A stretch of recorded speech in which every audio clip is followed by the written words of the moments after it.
In this journey, we'll delve into the fascinating story of this enigmatic character, known for his bravery, loyalty, and pivotal role as a scout and interpreter during the tumultuous times of westward expansion. Join us as we uncover the adventure, conflict, and the enduring legacy of Bloody Knife, offering insights into a pivotal era in American history. Don't forget to subscribe to our channel, American Old West Tales, to stay updated on more intriguing stories from the frontier. Bloody Knife was a Native American who worked as a scout and guide for the U.S. 7th Cavalry Regiment. He was Lieutenant Colonel George Armstrong Custer's preferred scout and has been recognized as one of the most renowned Native American scouts to serve the U.S. Army. Bloody Knife was born around 1840 to a Hunkpapa Sioux father and an Arikara mother. Due to his mixed heritage, he faced mistreatment and prejudice from other Sioux members, notably from Gall, a future chief. As a teenager, Bloody Knife and his mother left their village to reside with the Arikara tribe. Tragically, his brothers fell victim to a Sioux raid led by Gall in 1862. Subsequently, Bloody Knife found work as a courier and hunter for the American Fur Company. Later, he served under Alfred Sully before becoming a scout for George Custer on various military missions. His life met a tragic end on June 25, 1876, when he succumbed to a fatal gunshot wound to the head during the Battle of the Little Bighorn. Born sometime between 1837 and 1840 in Dakota Territory, Bloody Knife's exact birth date and location remain uncertain. His father belonged to the Hunkpapa Sioux tribe, while his mother was a member of the Arikara tribe, also known as the Ree. During his early years, Bloody Knife resided with his father's tribe, along with his brothers and possibly a sister. However, due to their animosity towards his mother's people, he faced mistreatment from them. This hostility, especially from a Sioux named Gall, fueled Bloody Knife's resentment towards the Sioux. In 1856, when Bloody Knife's mother decided to return to her own tribe, he joined her, severing ties with his father's community. At the age of about 15, he found himself at Fort Clark, an American Fur Company trading post situated along the upper Missouri River. Violent clashes between the Arikaras and Sioux were commonplace in the area, often resulting in Sioux war parties targeting Arikaras who strayed too far from the safety of the fort. Despite the constant danger, Bloody Knife courageously undertook the perilous task of delivering mail to various forts in Missouri and to Fort Totten in North Dakota. However, these endeavors did not come without their share of hardships. During a visit to his father, Bloody Knife was subjected to a brutal attack and ambush by Gall and several other Hunkpapas. Despite being a guest, he was violently assaulted, stripped of his belongings, spat on, ridiculed, and assaulted with coup sticks and musket ramrods. In the autumn of 1862, tragedy struck when two of Bloody Knife's brothers fell victim to a Sioux war party led by Gall. They were mercilessly killed, mutilated, and scalped, with their bodies left exposed to be devoured by wolves. Bloody Knife served as a scout for Brigadier General Alfred Sully during his Sioux campaign in 1865, following his time with the American Fur Company. His skills proved invaluable to a group known as the Galvanized Yankees, former Confederate soldiers who opted to serve the Union in the American West rather than face imprisonment at Fort Berthold.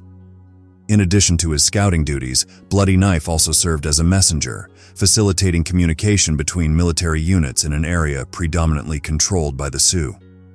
Towards the end of 1865, Bloody Knife met with Captain Adams Bassett of Company C, 4th U.S. Volunteer Infantry, informing him of Gall's recent arrival near Fort Berthold. Bloody Knife emphasized Gall's hostile intentions, citing instances of him targeting white men along the Missouri River. Bassett dispatched a lieutenant along with a platoon and Bloody Knife to apprehend Gall or take him down if he resisted arrest. Guided by Bloody Knife, the soldiers journeyed to the Hunkpapa village situated south of the fort, where Gall was holed up. Upon their arrival, the men sought to detain Gall, but he attempted to flee. In the ensuing struggle, Gall was subdued, bayoneted, and brought to the ground. Despite Bloody Knife's intent to deliver a fatal shot to Gall's head, the commanding officer intervened, diverting the shot and asserting that Gall was already incapacitated. Despite Bloody Knife's vehement protests, the officer's decision stood. sparing Gall's life and allowing him to rise to prominence as a Sioux war chief.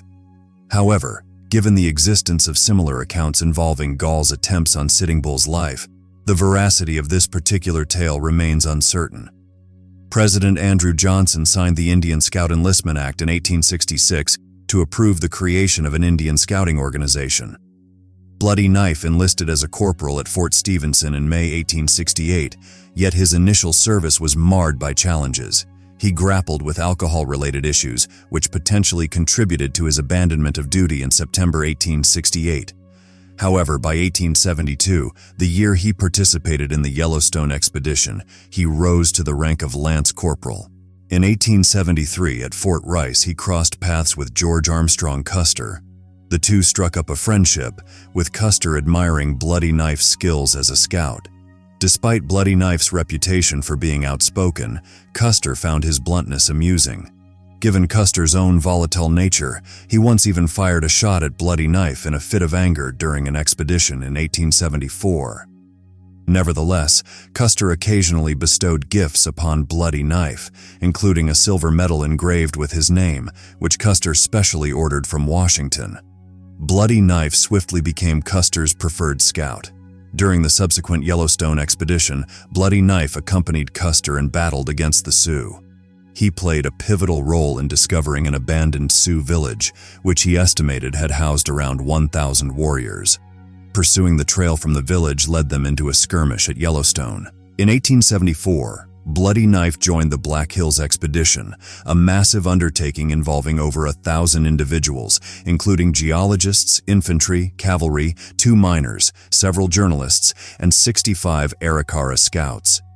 Just before the expedition commenced, Sioux warriors launched an assault on the Arikara village at Fort Berthold, resulting in the deaths of 5 Arikara tribe members and 1 Mandan.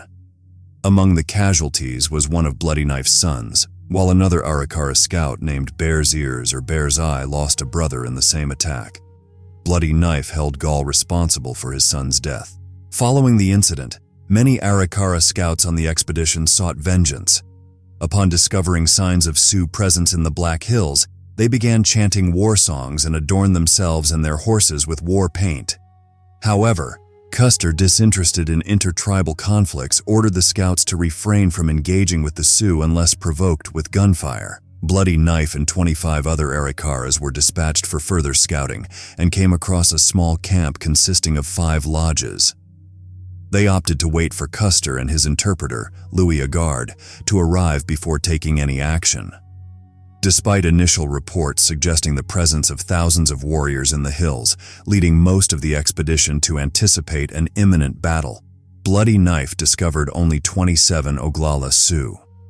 These Sioux had been engaged in activities such as cutting lodge poles and hunting in the Black Hills, with the intention of returning to the Red Cloud Agency, located 100 miles south of their current position. Unaware of the soldiers in the vicinity, all but 1 Oglala fled when Agard and some of the scouts approached them. Bloody Knife saw a grizzly bear on August 7, 1874, around 75 yards from Custer's campground scouting location. Custer, who harbored a lifelong ambition to hunt a grizzly bear, fired 2 shots at the bear with his Remington rifle, hitting it in the thigh. Bloody Knife and William Ludlow assisted in killing the bear. This grizzly was an elderly male, bearing broken teeth, numerous scars, and weighing a hefty 800 pounds, 360 kilos. Although Custer claimed credit for the kill, some speculate that the fatal shot was delivered by Bloody Knife. According to the 2002 biography The Custer Companion, Bloody Knife delivered the coup de grace by cutting the bear's jugular vein. A bank became the source of several wagons getting bogged during the Black Hills expedition. When Custer inquired about the delay's cause, Scout Charlie Reynolds blamed Bloody Knife. In response, Custer drew his revolver and fired shots in the direction of the 2 scouts.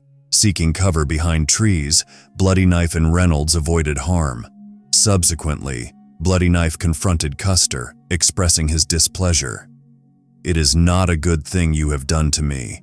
If I had been possessed of madness too, you would not see another day." In reply, Custer admitted, "My brother, it was the madness of the moment that made me do this." but it is now gone. Let us shake hands and be friends again." Bloody Knife accepted the gesture, shaking hands with Custer. Although the typical Indian scouts received a monthly wage of $13, matching that of regular troops, Custer secured a special position for Bloody Knife as a guide with the quartermaster.